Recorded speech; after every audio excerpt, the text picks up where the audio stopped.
동양의 한 작은 나라에서 기적이 일어났습니다. 세계 최고의 의료진 모두가 등을 돌린 그 순간, 그 누구도 해결하지 못한 절망 앞에서 한국은 기적이라는 답을 꺼내 들었습니다.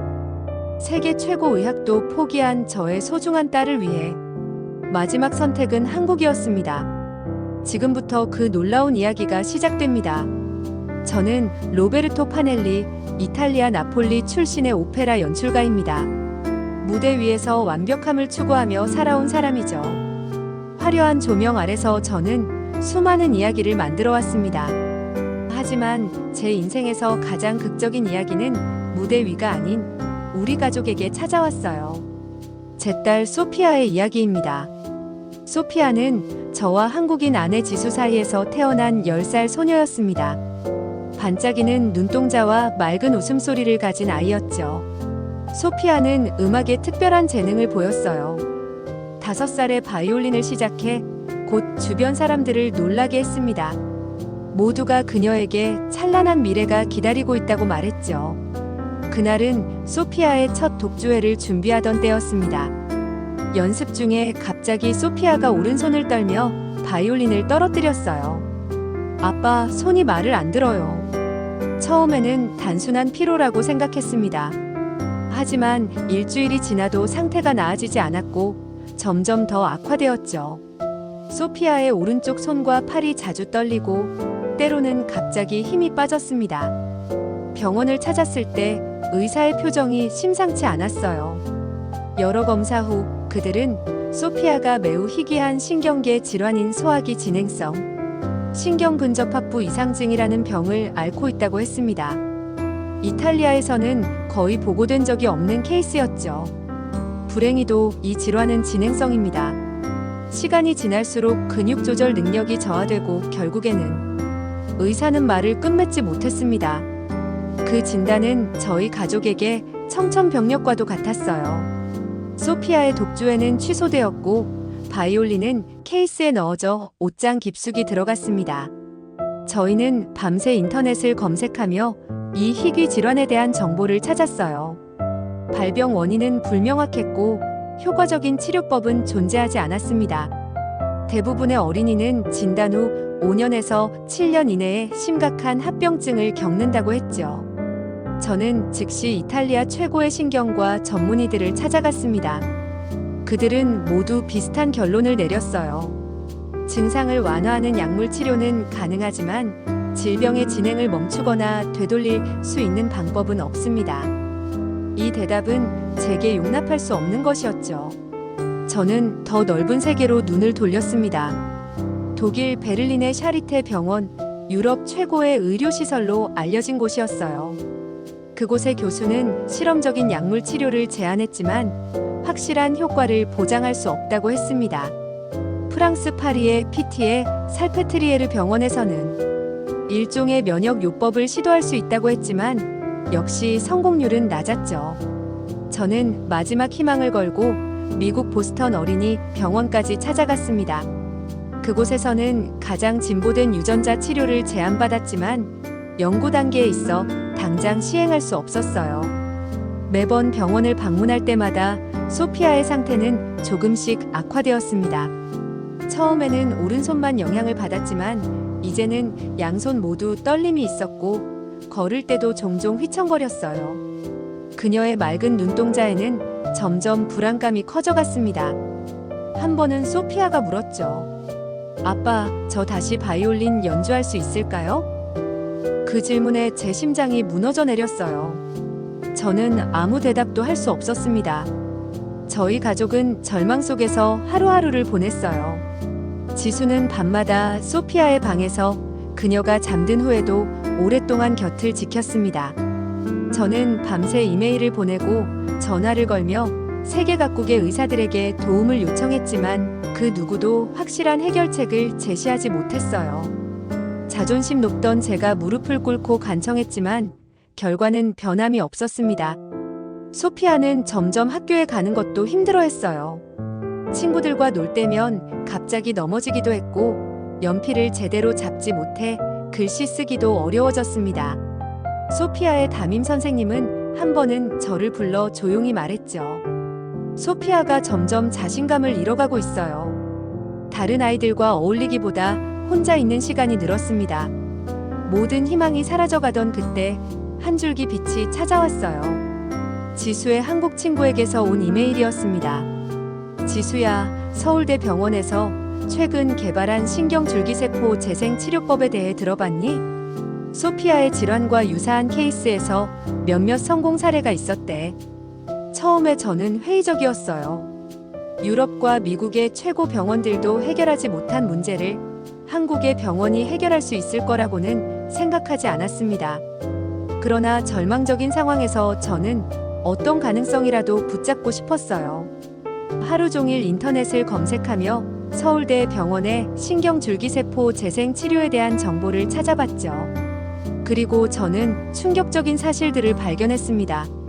세계적 학술지에 게재된 논문들, AI 기반 정밀 타겟팅 기술, 신경재생 나노 로봇 기술, 그리고 무엇보다 놀라운 임상 시험 결과들이었어요. 저는 밤새 논문들을 읽었습니다. 아침이 되어 지수에게 보여주었죠. 여보, 한번 가볼까요? 한국에? 지수의 눈에 오랜만에 작은 빛이 돌아왔어요. 그녀는 고개를 끄덕였습니다. 저희는 바로 그날 한국행 비행기 표를 예약했어요. 저는 제 예술적 자존심을 내려놓고 낯선 나라에서의 마지막 희망을 찾아 떠나기로 했습니다. 그때는 몰랐어요. 이 결정이 우리 인생을 완전히 바꿔놓을 거라는 사실을요. 인천공항에 도착했을 때 저희를 기다리고 있던 의료 코디네이터 김민지 씨의 따뜻한 미소가 처음으로 저희에게 안정감을 주었어요. 그녀는 모든 과정을 상세히 설명해 주었고 소피아의 상태에 대해 세심하게 질문했습니다. 유럽의 병원들에서는 번역기를 통해 의사소통하는 데 어려움이 많았는데 민지 씨는 능숙한 영어와 이탈리아어로 저희와 소통했죠. 파넬리 씨, 소피아는 긴 여정에 지쳤을 테니 오늘은 충분히 쉬고 내일 병원에서 뵙겠습니다. 서울대 병원 소아신경과는 저희가 기대했던 것보다 훨씬 체계적이고 현대적이었어요. 입구에서부터 느껴지는 따뜻하고 밝은 분위기, 모든 것이 정확하게 움직이는 시스템, 그리고 무엇보다 아이들을 대하는 태도가 인상적이었습니다. 벽에는 아이들의 그림과 희망의 메시지가 가득했고 소피아는 처음으로 병원을 두려워하지 않았어요. 첫 상담에서 만난 박지원 교수는 따뜻한 미소로 소피아에게 먼저 인사했습니다. 안녕, 소피아. 멀리서 왔구나. 피곤하진 않니? 소피아는 수줍게 고개를 끄덕였어요. 그는 계속해서 소피아와 대화하며 그녀를 편안하게 만들었습니다. 그런 후에야 저희에게 차분한 목소리로 말했죠. 소피아의 상태를 봤습니다. 분명 쉽지 않은 상황이지만 희망이 있습니다. 우리가 개발한 신경줄기세포 재생치료법은 이런 희귀 질환의 새로운 가능성을 열고 있어요. 그의 말에 저는 조심스럽게 물었습니다. 다른 나라의 의사들은 모두 치료가 불가능하다고 했는데 정말 가능한가요? 박 교수는 고개를 끄덕였어요. 우리의 접근법은 좀 다릅니다. 단순히 증상을 완화하는 것이 아니라 손상된 신경 경로를 재생시키는 것이 목표입니다. 최신 AI 시스템을 통해 소피아의 신경계를 정밀하게 대응하고 줄기세포와 나노 로봇 기술을 결합한 치료를 시도할 수 있어요. 다음 날부터 정밀 검사가 시작되었습니다. 유럽에서 받았던 검사들과는 차원이 달랐어요. 첨단 영상 장비로 신경계의 3D 모델을 만들고 AI 분석을 통해 손상 정도와 패턴을 파악했죠. 가장 놀라웠던 것은 검사 과정 중에도 소피아를 배려하는 방식이었습니다. 의료진은 매 순간 소피아에게 설명하고 그녀가 무서워할 때면 잠시 멈추고 안심시켰어요. 일주일간의 정밀 진단 후 박 교수는 저희에게 최종 결과를 알려주었습니다. 소피아의 질환은 확실히 진행성이지만 아직 초기 단계입니다. 우리의 줄기세포 재생치료와 신경재활 프로그램을 병행한다면 70% 이상의 확률로 질병의 진행을 멈출 수 있고 50% 정도의 확률로 이미 손상된 기능을 회복시킬 수 있습니다. 그 말을 들은 소피아의 얼굴에 오랜만에 미소가 번졌어요. 그녀는 떨리는 목소리로 물었습니다. 그럼 다시 바이올린을 연주할 수 있을까요? 박 교수는 소피아의 손을 잡고 진지하게 대답했죠. 열심히 치료받고 재활하면 다시 연주할 수 있을 거야. 약속은 못하지만 내가 정말 원한다면 우리가 최선을 다해 도울게. 저는 소피아를 꼭 안았어요. 우리 소피아, 포기하지 말자. 이제 희망이 생겼어. 그녀의 눈에서 흐르는 눈물은 이제 절망이 아닌 기대의 눈물이었습니다. 그날 저녁 병원을 나오면서 저는 처음으로 한국의 밤하늘을 올려다보았어요. 낯선 도시의 불빛들 사이로 작은 별이 반짝이고 있었죠. 마치 우리의 희망처럼요. 치료는 3단계로 진행되었습니다. 첫 번째는 소피아의 자가 줄기세포를 채취하여 특수 배양하는 과정이었어요. 두 번째는 AI 가이드 시스템을 이용한 정밀 주입 수술, 그리고 마지막은 집중적인 신경 재활 프로그램이었죠. 전체 과정은 6개월에서 1년까지 걸릴 수 있다고 했습니다. 소피아는 첫 번째 수술을 놀라울 정도로 용감하게 견뎌냈어요. 작은 몸이 마취에서 깨어났을 때 그녀는 저희에게 미소를 지어 보였습니다. 아프지 않았어요, 아빠. 그 말을 듣고 저는 눈물을 참을 수 없었죠. 줄기세포 배양 과정은 3주가 걸렸고 그동안 소피아는 병원 내 어린이 프로그램에 참여했어요. 그곳에서 소피아는 비슷한 상황의 다른 아이들을 만났고 처음으로 자신이 혼자가 아니라는 것을 느꼈습니다. 두 번째 수술은 더 복잡했어요.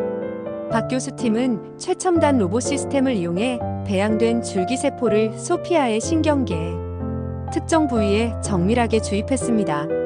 수술은 8시간 넘게 진행되었고 저와 지수는 수술실 밖에서 초조하게 기다렸어요. 마침내 박 교수가 수술실에서 나왔을 때 그의 얼굴에는 피로와 함께 희망이 담겨 있었습니다. 수술은 성공적이었습니다. 이제 세포들이 제 역할을 할 시간을 주어야 합니다. 회복 과정은 힘들었어요. 소피아는 처음 몇 주 동안 심한 피로와 때로는 통증을 느꼈습니다. 하지만 의료진과 간호사들의 헌신적인 케어 덕분에 그녀는 점차 안정을 찾아갔어요. 특히 인상적이었던 것은 병원 시스템의 세심함이었죠. 매일 아침 영양사가 방문하여 소피아의 상태에 맞는 식단을 제공했고 심리 상담사와 놀이 치료사의 정기적인 방문도 있었습니다. 수술 후 4주째 소피아의 신경 재활 프로그램이 시작되었어요. 이 프로그램은 단순한 물리치료를 넘어 첨단 바이오 피드백 시스템과 가상현실을 활용한 인지운동 훈련을 포함했습니다. 소피아는 VR 고글을 쓰고 가상 오케스트라에서 바이올린을 연주하는 훈련을 했어요. 그녀의 뇌와 근육이 다시 연결되는 것을 돕기 위한 방법이었죠. 치료 과정 중에도 소피아의 교육은 계속되었습니다. 병원 내 국제학교 프로그램이 있어 소피아는 다른 나라에서 온 아이들과 함께 수업을 받을 수 있었어요. 그곳에서 그녀는 한국어도 조금씩 배우기 시작했습니다. 어느 날 소피아가 한국어로 감사합니다라고 말했을 때 간호사들은 모두 박수를 쳐주었죠. 치료 3개월 차, 저희는 작은 기적을 목격했어요. 소피아가 아침 식사 중에 갑자기 말했습니다. 아빠, 손이 덜 떨려요. 놀라서 지켜보니 정말로 그녀의 오른손 떨림이 눈에 띄게 줄어들었어요. 박 교수는 이 소식을 듣고 기뻐하면서도 신중했습니다. 좋은 신호지만 계속 지켜봐야 합니다. 재활 훈련을 더 집중적으로 진행해 볼게요. 치료 4개월 차, 소피아는 간단한 그림을 그릴 수 있게 되었어요. 5개월 차에는 젓가락 사용법을 배워 한국 음식을 먹는 것을 즐기기 시작했습니다. 6개월이 지났을 때 그녀는 드디어 그토록 기다리던 순간을 맞이했어요. 재활치료사가 작은 바이올린을 가져왔고 소피아는 떨리는 손으로 그것을 받아들었습니다. 처음에는 간단한 음계만 연습했지만 그 소리는 저희에게 천상의 멜로디처럼 들렸어요. 치료 8개월째 병원은 소피아를 위한 작은 콘서트를 준비했습니다. 그녀는 처음으로 다른 사람들 앞에서 바이올린을 연주하게 되었어요. 레퍼토리는 간단한 트윙클 트윙클 작은 스타였지만 그 의미는 엄청났죠. 병원 강당에는 의료진과 환자들 그리고 소피아가 병원에서 사귄 친구들이 모였습니다. 소피아가 무대 중앙에 섰을 때 모든 사람들이 숨을 죽였어요. 그녀의 연주는 완벽하지 않았습니다. 때로는 손이 약간 떨리기도 했고 몇몇 음정은 정확하지 않았죠. 하지만 그 연주에는 이전에는 없었던 감동과 의지가 담겨 있었어요. 마지막 음이 끝나자 강당은 기립박수로 가득 찼습니다. 박 교수의 눈에도 눈물이 고여 있었어요. 그는 나중에 저에게 말했죠. 이것이 바로 의학의 진정한 목적입니다. 단순히 질병을 치료하는 것이 아니라 꿈을 되돌려주는 것이죠. 치료 10개월 차, 소피아의 정밀 검사 결과가 나왔어요. 박 교수는 기쁜 표정으로 알려주었습니다. 신경재생이 예상보다 훨씬 잘 진행되고 있습니다. 질병의 진행은 완전히 멈췄고 손상되었던 부분의 60% 이상이 회복되었어요. 소피아는 이제 정상적인 생활로 돌아갈 수 있습니다. 그 말을 들은 소피아의 얼굴에 환한 미소가 번졌어요. 그녀는 박 교수에게 달려가 안겼습니다. 정말 감사해요, 선생님. 제 꿈을 다시 찾게 해주셔서요. 박 교수는 소피아의 머리를 쓰다듬으며 말했죠. 내 꿈을 찾아준 건 내 자신이야, 소피아. 내가 한 일은 그저 길을 조금 도와준 것뿐이야. 1년의 치료 과정을 우리 가족은 한국에서 새로운 삶을 시작하기로 했어요. 소피아는 서울의 국제학교에 입학했고 저는 한국예술대학에서 강의를 시작했습니다. 지수는 자신의 뿌리를 다시 찾아 행복해했어요. 우리는 서울의 작은 아파트를 임대하고 이 도시의 일부가 되어갔죠. 소피아는 이제 바이올린 레슨을 정기적으로 받고 있습니다. 그녀의 연주 실력은 날로 향상되고 있어요. 최근에는 학교 음악회에서 첫 번째 바이올린을 맡기도 했죠. 가끔씩 여전히 손이 약간 떨릴 때가 있지만 그녀는 이제 그것을 두려워하지 않습니다. 오히려 그녀만의 독특한 연주 스타일의 일부라고 생각하게 되었어요. 지난주 소피아의 치료 1주년을 기념하는 작은 파티가 열렸습니다. 박 교수와 의료진 그리고 병원에서 만난 친구들이 함께했어요. 소피아는 그곳에서 직접 작곡한 짧은 곡을 연주했습니다. 희망의 날개라는 제목의 이 곡은 그녀의 여정을 음악으로 표현한 것이었죠. 연주가 끝난 후 그녀는 마이크를 들고 말했어요. 저는 한때 제 꿈을 잃어버렸어요. 하지만 이곳에서 저는 다시 꿈을 찾았을 뿐만 아니라 새로운 꿈도 발견했습니다. 한국은 제게 단순히 치료를 받은 곳이 아니라 제2의 고향이 되었어요. 저 역시 마음속 깊은 곳에서 우러나오는 감사함을 전했습니다. 이 땅이 우리 딸에게 삶을 다시 줬습니다. 한국의 의료 기술도 놀라웠지만 무엇보다 환자를 대하는 마음, 그 정이라는 것이 우리를 치유했어요.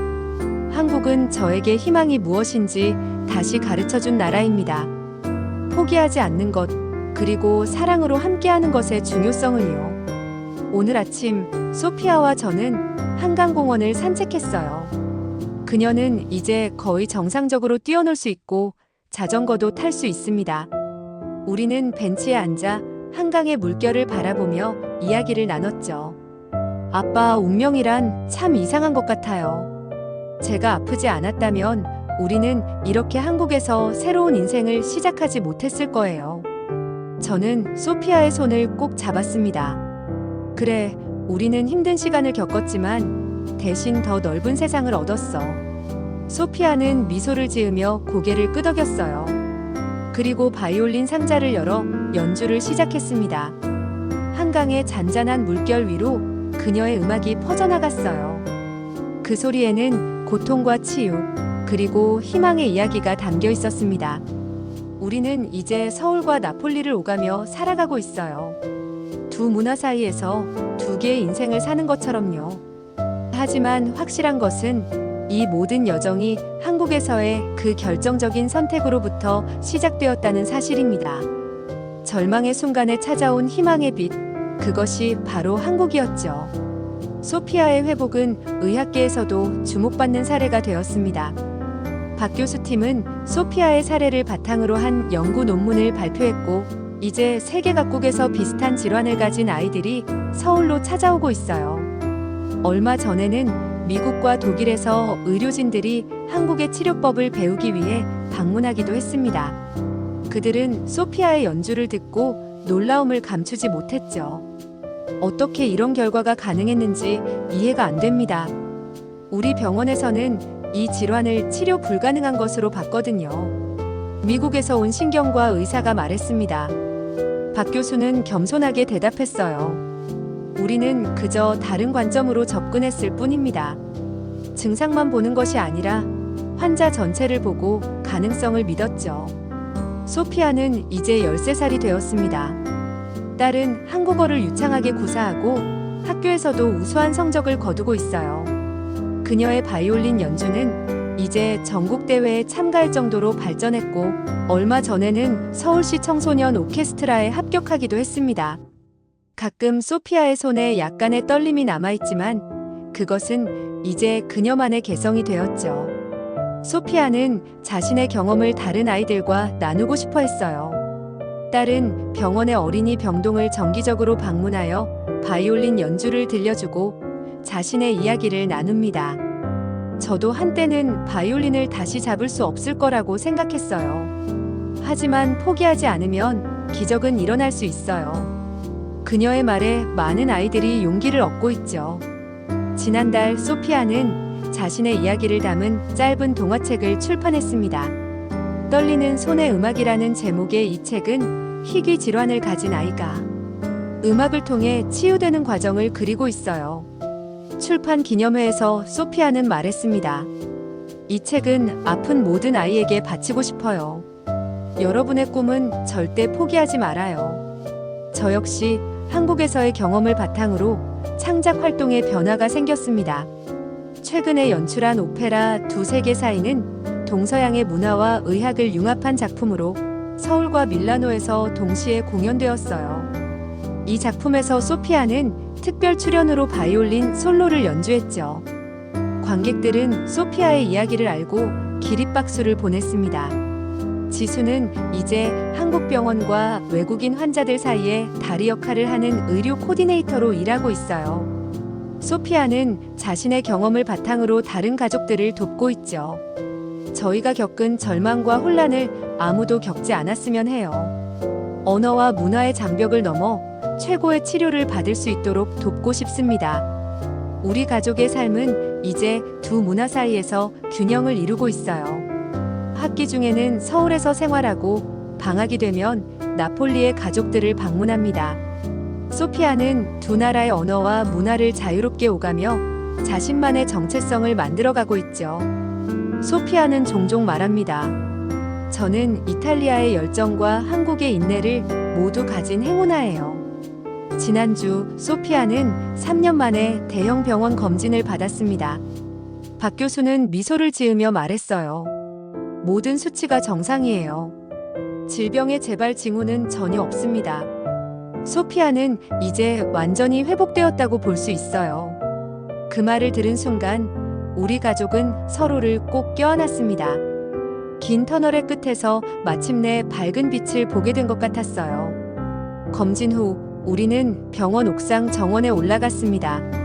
서울의 화려한 스카이라인이 펼쳐진 가운데 소피아는 바이올린을 꺼내 즉흥 연주를 시작했어요.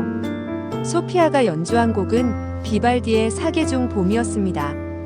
겨울이 끝나고 새로운 생명이 태어나는 이야기를 담은 이 곡처럼 우리 가족도 새로운 시작을 맞이했죠.